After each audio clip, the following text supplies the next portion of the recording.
إن الحمد لله نحمده ونستعينه ونستغفره ونعوذ بالله من شرور أنفسنا ومن سيئات أعمالنا.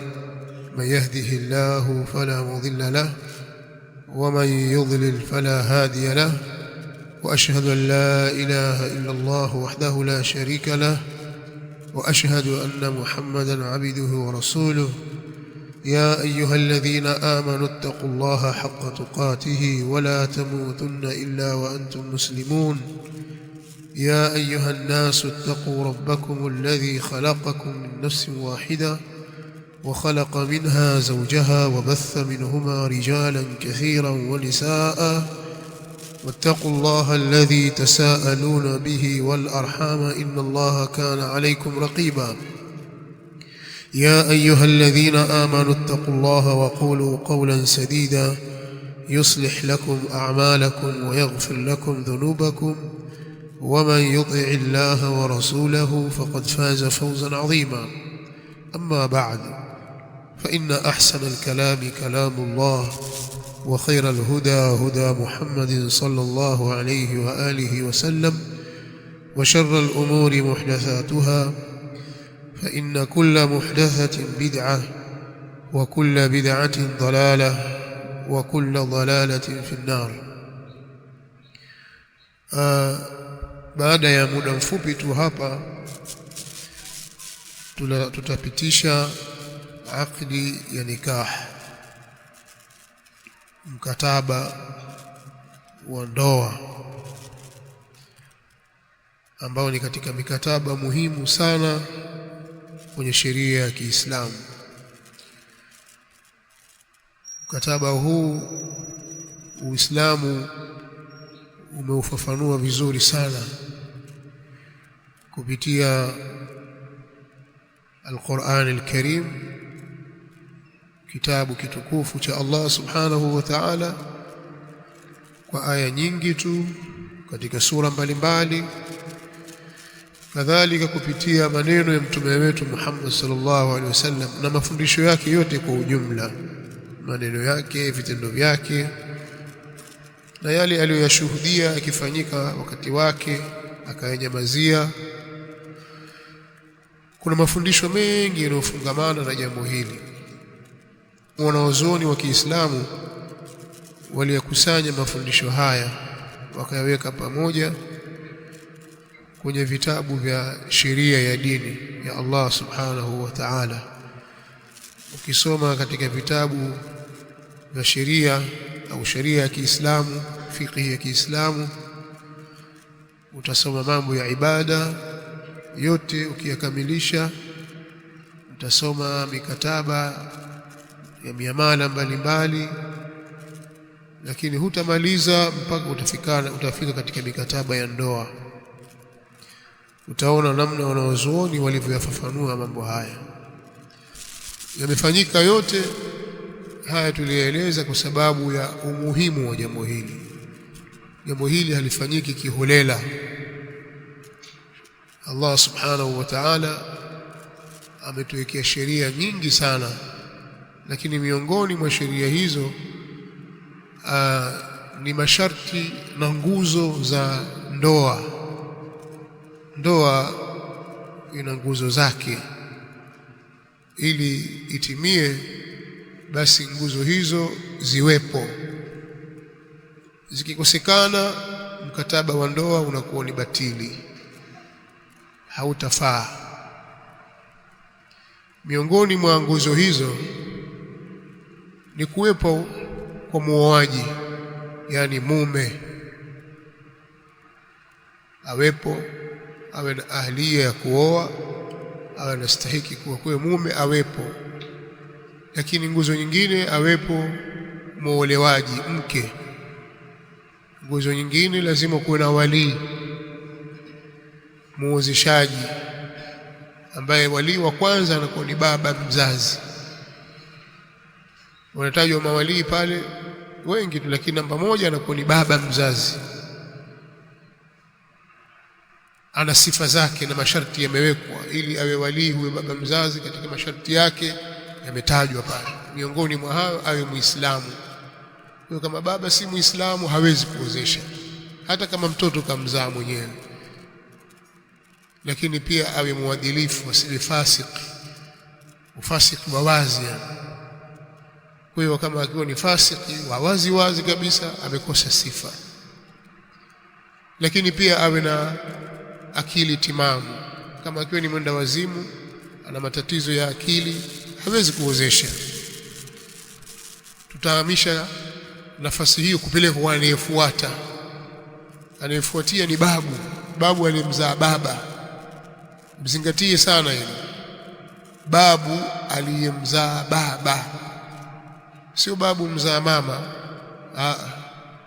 Babu mzaa mama hawezi kuwa wali. Kwa akitoka baba anakwenda kwa babu. Nafasi hii ya ubaba inakwenda mbali zaidi, mpaka kwa baba yake babu yake baba yake babu wa babu, hivyo kuna mpaka juu. Kama wapo basi hiyo nafasi ni yao, wanapewa hiyo. Wanasema ni ile asli. Maelezo haya nikiyataja yatakuwa ni marefu sana, lakini uwalii unakwenda ukikosekana hapo. Wali anaweza kuwa ni kaka, baba mmoja mama mmoja, kaka wake binti, baba mmoja mama mmoja. Hawa wanaweza wakawa wako wengi kwa wakati mmoja. Kwa hiyo mmoja katika hao anaweza akawa wali, maadamu ana sifa zilizotajwa, masharti ambayo yametimia, anaweza kuwa wali akamuozesha. Pia wana nguvu zao hawa. Je, baba uwali wake ni sawa na wali wa kaka? La, kwa sababu baba anaweza kumuozesha binti yake hata akiwa mdogo, kwa sababu inaitwa alwaliyul mujbir. Kaka hapana. Sitaki kufafanua zaidi katika mambo hayo, maneno yatakuwa marefu. Lakini anayefuatia ni kaka, baba mmoja mama mmoja. Akikosekana kaka baba mmoja mama mmoja, basi yuko kaka baba mmoja, nafasi hiyo pia anapewa. Alafu kuna ammi, yani ndugu yake baba wa kiume, kwa maana baba mkubwa au baba mdogo, lakini baba mmoja mama mmoja na baba, atapewa nafasi hiyo. Au kama hayupo huyo, basi ammi ambaye ni baba mdogo baba mkubwa, baba mmoja na baba, nafasi hiyo anayo. Mawalii wakitajwa watakuta msururu wao ni mrefu mpaka utafika kwa ibnu ammi, kama huyu bwana hapa, yani kaka yake muolewaji, lakini mtoto wa baba mkubwa au baba mdogo anaweza kuwa wali. Lakini baba mkubwa baba mdogo ambaye ni baba mmoja mama mmoja na baba, au baba mmoja tu. Sasa hao wakiwepo, kama baba mwenyewe yupo, huyu hawezi kuwa wali. Mnaelewa? Babu yupo, huyu hawezi kuwa wali kisheria. Lazima hawa watu wasiwepo, ndio itakuja mpaka itafika kwa huyu, kwamba sasa wewe una mamlaka ya kuozesha. Vinginevyo itakuwa ni wakala, wasia. Baba anaweza kusema kwamba akampa mtu yote, bwana, nafasi yangu nakupa mtu fulani, hebu kaniwakilishe. Kwa hiyo pengine huyu bwana amepewa wakala sasa hivi wa kuja kuozesha, lakini nimemuuliza hapa, itakuwa kapewa wakala, lakini hawezi kuwa wali maadamu baba yupo. Kwa hiyo huyu ni wakala wa baba. Ili jambo mtakiwa mlizingatie sana, kwa sababu ukienda kuoa mahali ukaozeshwa na wali ambaye siye, hakuna ndoa hapo. Wewe nani? Mimi unajua yule ni babangu, si mjomba, si ilikuwaje? Sasa babangu na yule atoa maelezo mengi wakati wali mwenyewe yupo. Na sisi tunaweza kupuuza kwamba kwa sababu watu washakuja, sasa itakuwaje? Sasa tulimalize ile jambo. Hatuwezi kumaliza mambo wakati sheria imetuwekea utaratibu. Mimi ninachokinasihi kwenu, hebu tusomeni dini yetu, hasa katika mambo ya msingi kama haya yanayotugusa katika kila wakati. Maana unaweza kwenda ukaoa mahali alafu ukawa umeozeshwa sivyo, ukaishi na mwanamke kumbe bado hujamuoa, kwa kuwa hakuna masharti haya kutimia, vigezo hakuna vya kisheria. Lakini kwa huko mtaani sherehe na nini tayari umeshaoa, kumbe hujaoa. Nini? Kwa sababu ya kutokujua. Tumeelewana jamani? Kwa dini inatakiwa kufuatiliwa kujua huyu nani, nafasi anayo au hana. Mashekhe wanaotaka kuozesha na waalimu, haya mambo lazima wayazingatie. Na nyinyi kwa sababu mnasoma hapa, hivi vitu lazima mzingatie. Si yakwambia wewe endelea tu, niendelee mimi kwa mnasaba upi? Unanipa uwakala au kwa sababu nimeweza kusoma khutbatul haja, nimesoma aya basi niozeshe tu? Mimi sina mamlaka. Na kwa wale wanawake ambao hawana mawalii, kwa kuwa wazazi wao wamefariki au wamezaliwa nje ya ndoa na baba hakumtambua yule mtoto, basi wale waliopewa vibali na serikali vya kuozesha, makadhi na mashekhi mbalimbali ambao wana vibali vya kiserikali, serikali imewapa mamlaka ya kuozesha, wanakuwa ni mawalii. Wanakuwa ni walii kwa niaba ya sultani, kwa ataozesha yeye. Na wanawake wa namna hii katika mitaa yetu ni wengi. Kwa hili jambo pia lazima lifahamike. Tumeelewana? Haya basi, sisi turudi katika jambo letu, tusirefushe maneno mengi. Lakini katika nasaha ambazo nitakumnasihi kijana wetu Abdullah hapa, hili ni jambo la ndoa. Unaingia ukubwani sasa, ujue kwamba kuna sheria zitakulazimu wewe. Ule ubinafsi uliokuwa nao kwamba mimi tu, ushaujivua nao. Umevaa koti la utu uzima sasa, kwa kuwa una masuhulia na majukumu ya mke. Kwa hiyo watakiwa uishi vizuri na mkeo, watakiwa umtazame mke wako. Katika sheria ya Kiislamu, kusoma vitabu vya fiqh, nakwambia ni wajibu mke kumpa nafaka. Kuna mlango wa nafakati, posho, na imekadiriwa kwamba kiasi fulani, kile kiasi kitakachomtosha kila siku. Ikipita siku hujampa, kesho yake deni lile madaiwa. Una shilingi 5,000 hii 5,000 hii yamtosha mke wangu tu, lakini baba pia naye hajakula.